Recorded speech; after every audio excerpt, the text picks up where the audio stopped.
My name is Brandon and welcome to or welcome back to my YouTube channel. If you like what you see in here, you're more than welcome to hit the subscribe button so you stay notified every time I upload a new video. Okay, let's get straight on with today's video. Hey everyone and welcome back to Is That More Brandon. So in today's video I'm going to be doing a review to the 36th episode of Love Island. So at the beginning of the episode, Will basically said to everyone that he felt like they had smashed him winning back Jessie, saying that he's now fully charged. Added to Jessie saying that he genuinely does love her. Kai and Sanam had a quick chat about geography, and I think Lana, Tom and Casey had a quick chat with Tom saying that he's super smart. They've been talking for hours and was wondering what they were talking about. And then I think one of them got a text and we found out that another couple would be going to the hideaway. Lana said that she felt like she needed some alone time with Ron in order for them to be themselves. She said that the pool was massive and Ron asked her if she was any good with handcuffs. And they then had a little bit of chocolate sauce, which was obviously quite sexy. And then Lana said that they haven't got anything for him to wear, and he said, well, I don't really need anything to wear, you got all of this. Kai and Olivia then had a quick chat, and Olivia asked him when he thought about her being fake, and he just said that he's genuinely happy for her and Maxwell, and he's happy with Sanam, adding that they can be civil and that they don't have to be friends. And I think in this conversation, I think she just wanted him to say sorry about how he treated her at the fire pit, but also the fact that just before Catherine Moore he said, oh, I'm gonna miss you and la la, and then kind of came back with a new girl and said, no, you're fake. So it's just how his emotions changed so quickly. So that was kind of what that chat was about. Olivia also had a quick chat with Jessie, and Jessie said that kind of just shows how selfish he is, with Sammy saying, no guy has ever done that to me before in terms of writing her a poem. At night time, Tanya said goodnight to Shaq on the daybed. So I think she kind of ran down with a hooded jumper. Obviously Shaq was down there in the dark, didn't know what happened. She gave him a little kiss, ran back up the stairs, and then yeah, he kind of didn't really think anything of it. Sammy said that she was wondering what Ron and Lana had got up to, and Ron basically said to everyone it just seemed like sexy fun turned into fun, with Lana saying that she's just not sexy. Ron had a quick chat again with Shaq and Kai, saying that it seems to be really natural between the two of them now, and they were chatting for hours. And Lana said to Olivia and Tanya that there was lots of kisses and cuddles all night, but didn't mention anything naughty. Will said to the boys he's obviously happy to be back in the bedroom, with Jessie saying that there is now a dent in their relationship, and there definitely is doubt there, but she's obviously hoping to get that back on board. And Tom said that both him and Sammy seem to be very much set on each other. Martin said he was going to give Tanya some space, and Tanya said to Olivia and Lana that she's still trying to figure it out whether she wants to go back to Shaq or whether she wants to stick with Martin. And obviously Shaq told some of the boys that Tanya came to kiss him during the night, and obviously it was quite cute, and said to them not to go and tell anyone. And then Casey obviously observed that everyone was on breakfast duty in the morning, with Martin just making breakfast for Tanya and not being anything crazy. He said it was a little bit awkward the way that she slept last night, adding that it's a new day and obviously a new start. And then he also went on to say that not getting anything back from Tanya is a little bit weird. Jessie said that the thing that Will did the previous night, getting everyone involved, was probably the most romantic thing someone's ever done for her. And I think that's when he said that you're my safe space, you're my home. Sanam and Olivia had a quick chat as well, and she basically said you had a chat with Kai, but it didn't look great.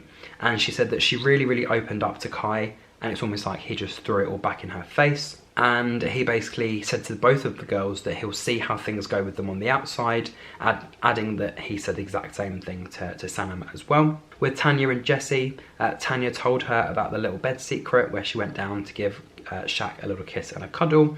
And Tanya said that the physical connection is just not there with Martin. And Jessie said that her and Shaq loving each other is obviously a nice feeling. Ron said he did no whipping, and Lana said that she did, in terms of their little night at the hideaway. Then there was a text received for Kai and Sanam to go on their first date together. So on a date they went, and he said that he was excited to go on a date with the girl that he actually likes. Sanam was wondering whether she should put her hair up or have it down. Jessie was painting Sanam's toenails. And Olivia joked and said, I hope she pushes him out of the kayak. So that was quite funny there. Again, I don't think Olivia's happy with him, not because they're not together, just because his actions didn't really match his words.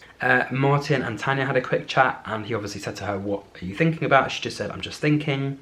And Martin basically said, why are you thinking about it now? You should have already kind of had your decision made. And he said, are you going to give the two of us a chance?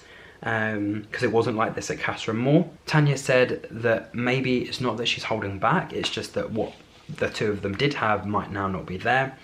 And Tanya said that to the camera that Martin has now pushed him to the edge, obviously continuing to ask if there's something there, rather than actually just getting to know her and seeing if he can sway her head. Obviously, Kai and Sanam went on their kayaking date. Sanam shouted, "We're going to the shore," and Kai said that basically she'd got him really, really wet, so he started splashing her with water.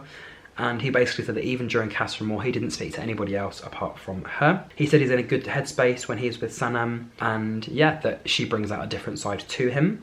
And then the only thing I question about that is he's literally known her for about 3 days or 4 days. So how has someone in 3 days been able to have more of an effect on you than someone you've known for a few weeks? So maybe it genuinely is there. Maybe they did have that initial click rather than what he had with Olivia, but it's still a little bit questionable, as in like, how can you actually know if there's definitely genuinely something there? Tom and Sammy also had a quick chat, and she said that she woke up today thinking that it was going to be a lovely day, and she said that she finally seems happy that they're now on the same page, and it's so much effort being mad. We also saw Tanya walking over to the kitchen to go and talk to Shaq on the inside of the villa. So she kind of just walked in. He was sitting there almost like thinking like what was going on. She just kind of poked her head round, sat on the chair, and then they had a little quick chat with her basically saying to him, "My heart was hurting. I just wanted a hug. I couldn't sleep." And Shaq said that all he saw was someone with a hood running upstairs with Tanya as she was leaving, just saying, "Love you." Again, Kai and Sanam had a quick chat, obviously continuing on their date. She said that she was glad her first date is with him, and that she had her eyes on him since the beginning. And he said that she caught his eye instantly. She said it's also nice to have a little bit of one-on-one time, and it's nice to be with him. Again, they had a little bit of a kiss. And then I think they joked because he got a little bit of cream on her face, and he was like, "No, you haven't got anything on your face." And then he just like licked the cream off, and she said, "I can't believe you just did that." So a little bit of flirting there with the food. Had a bit of a kiss, kind of had that good connection, and they were giggling a lot, so that was good. Martin and Tanya again had a quick chat, and she basically said to him that from Casa Amor to here, there was a drastic change between the two of them, and they can have all of these amazing chats, but she said that it doesn't feel like there's anything physical between the two of them, and there's been nothing there since Casa Amor. Martin said he doesn't believe it, with Tanya saying that it's not working, adding that she knows where her heart is, and her head and her heart were both fighting with each other, and she kind of just ended that. Kai said to the boys that he feels like the date with Sanam has brought the two of them closer together. Sanam told the girls that there was a lot of banter and nothing is going to change her opinion on him, even if people like Olivia are trying to kind of feed her information on what she knows. She's kind of just blanking that out. And Kai said that he thought he was right with the girl that he was in a relationship before, but this time he knows he's right. At the end of the episode, we had a VIP performance party with the hashtags #ThisIsReal and #OutOut. I think it was Claudia and Tom that both recognised it being Jax Jones' music, and Olivia said, "I can't tell you how much this is needed," with Will saying he was ready to party, Olivia explaining that they were going to have a VIP guest, and Lana saying they're obviously going to go and have a party. We saw Tom and Casey having a bubble bath together naked, with Sammy going, "Oh my god, they're genuinely actually naked." Sanam basically said that Kai was going to have the worst dancing, with Olivia saying no comment. And then we saw Jax Jones performing, so Sanam said that he was really, really good. Casey said that it now makes him want to go out. And Ron said he was such a big fan of Callum Scott, it's actually a joke, because he then actually came and performed their new song Whistle together. And then Tanya said that when she left for Casa Amor, she thought that there was something there with Martin. She's coming with Martin in front of everyone, so she thought she would do a little speech in front of everyone. And this is when she did a few coughs to get everyone's attention. She stood on the stage and she basically said that look, she brought Martin back from Casa Amor, and it now doesn't matter who walks through that door. She wants Shaq, and she obviously spoke about the fact that although things hadn't worked out with Martin, and she said, "Sorry Martin," the previous night she did actually sneak downstairs and kiss Shaq, saying that she loved him so much and that her heart was basically with him. So that's basically where that episode ended. So again, we've kind of had a few relationships that were tested in Casa that have had their issues and problems. Tom and Sammy made their situation up with him writing a little poem. Will and Jesse's situation had been made up by him basically getting everyone involved in telling Jessie all the things that he wanted to tell her. And obviously now with Shaq and Tanya, he kind of wasn't sure where her head was at. He wanted to give her a bit of space. She wasn't sure if there was something there physically with Martin. And then kind of just realised, actually no, I came in with Martin in front of everyone, so I'm now going to tell everyone that I don't want Martin, and now I just want Shaq again. So yeah, it was a nice little way to end the episode. If you did enjoy my review, don't forget to like, comment, share and subscribe. And until my next review, and until Tuesday's episode, thank you for watching, and I will see you very, very soon. So until then, thank you and goodbye.